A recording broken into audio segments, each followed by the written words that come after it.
Moi je dis que je suis agent d'entretien des monuments funéraires, mais je ne sais même pas si c'est un terme qui existe réellement. Que j'entretiens les tombes pour les familles qui ne le peuvent pas.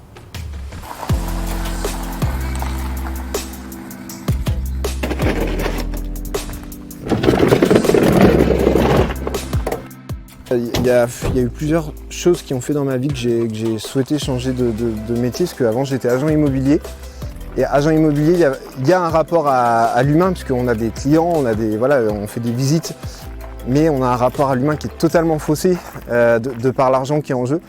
Alors que là, j'ai un rapport à l'humain qui est 10 000 fois plus important et plus intéressant surtout. Je ne suis pas là pour accompagner les familles dans le deuil. Le deuil, généralement, quand je viens pour nettoyer des tombes, là, c'est des tombes qui sont des années 1900. 1800, le deuil, il est fait depuis bien longtemps. Donc je suis là, moi, vraiment, pour que les personnes puissent venir se recueillir sur quelque chose de propre. Donc, toi, ils sont nés en 1700 et des patates, quoi, 1780. Donc c'est des vieilles tombes. L'idée, ça va être de nettoyer les murs qui l'entourent, la plaque en marbre et puis les deux tombales. Il faut compter aux alentours des 1 000 €. Étant donné que j'ai déjà travaillé pour eux sur la chapelle, j'ai pas fait le devis encore. Donc je sais même pas pour combien il y en a, ils ont même pas signé, donc c'est vraiment une histoire de confiance. Mais après, ouais, il y en a pour environ 2 jours et demi de travail plein. Hop, faut trouver le point d'eau. Je sais pas où il est. On est parti avec ma conjointe en voyage en Amérique du Sud et le rapport à la mort qu'ils ont par rapport au rapport à la mort qu'on a chez nous est totalement différent. Le cimetière qui m'a le plus marqué, c'est à Sucre en Bolivie et c'est un cimetière où c'est un lieu de vie. Les jeunes viennent, les jeunes mangent, les jeunes étudient, les personnes viennent. Totalement différent des cimetières chez nous et du rapport qu'on a à la mort. Ouais. Au début, j'avais un peu cette appréhension de me dire je vais arriver dans un lieu où c'est un lieu où il n'y a que des personnes enterrées, donc c'est pas un lieu de vie. En fait, si, on rencontre toujours du monde dans les cimetières, il y a toujours des personnes qui viennent, qui nous parlent, qui demandent ce qu'on fait. Donc non, moi je me sens apaisé quand je viens et content de venir travailler chaque matin. J'ai des familles qui le font encore, qui viennent, par exemple la personne aimait boire une bière ou boire du vin rouge, du soda, peu importe, ils viennent le jour de l'anniversaire de l'enterrement, boire un coup sur la tombe, ça se fait encore. Ouais, c'était des traditions qui existaient déjà en France. Hein. Je vais peut-être commencer par la plaque en marbre, voir si elle résiste à la moyenne pression. J'ai un gros doute à ce niveau-là. Ce sera pas assez puissant pour la nettoyer. Il va falloir que je mette la brosse turbo. Ça va faire 2 ans maintenant que j'ai ouvert. C'est des prestations que je faisais entièrement à la main et à la brosse, que j'avais pas les moyens parce que ça coûte presque 3 000 €. Tout ça, c'est des prestations que je mettais des semaines entières à tout nettoyer à la brosse, à la main, au savon noir. Ça en était un temps phénoménal. Photo du coup que tu vas mettre sur le Facebook, c'est ça? Ouais, pour montrer la première partie qui a été nettoyée. Voir, normalement ça devrait être assez visuel. Donc.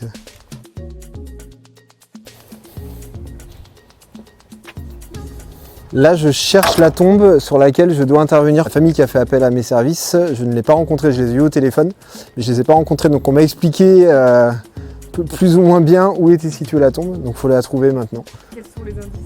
Quels sont les indices? On m'a dit le nom de la personne qui a été inhumée, le nom de la tombe juste en face. Je crois que c'est celle-ci. Que j'ai eu la dame avait envoyé une photo de la tombe. Giroulet, c'est ça, c'est celle-ci. Une fois que qu'on a enlevé la peinture ou la feuille d'or qui avait été initialement posée, on va réappliquer, moi je vais réappliquer la peinture dorée. Là 60, il y en a pour entre 3 et 4 heures à peu près dans ces eaux-là.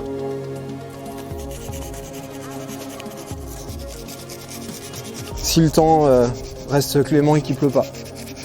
S'il pleut par contre, il faudra revenir. Je trouve pas ça forcément long, c'est assez méditatif comme activité. Il faudrait que je me ramène un coussin pour être bien, mais...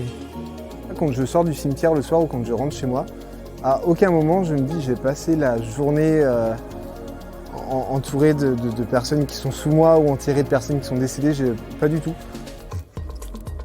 Ce qui est dur là, étant donné qu'on est sur une gravure qui a été faite en 45, c'est que ça a été gravé au burin et donc c'est pas lisse. Donc pour essayer d'être droit dans les gestes, c'est pas évident. On est de plus en plus nombreux à faire ça parce que c'est un métier qui est aux États-Unis, dans les pays anglo-saxons du moins, c'est un métier qui est assez courant. En Charente-Maritime, on est 2. Je sais qu'il y a une 3e entreprise qui est en train de s'ouvrir. Je suis pas trop du genre d'une part, à douter dans ma vie de tous les jours. Donc la première année a été compliquée, mais j'ai pas eu de doute parce que ça répondait du moins à tous les critères, à être en extérieur, ça répondait aux critères d'avoir un rapport à l'humain qui était présent. un rapport à l'argent qui était moindre aussi. Donc ça, je pense que tout correspondait, tout collait à ce niveau-là et à ce moment-là de ma vie. Donc non, j'ai pas trop douté.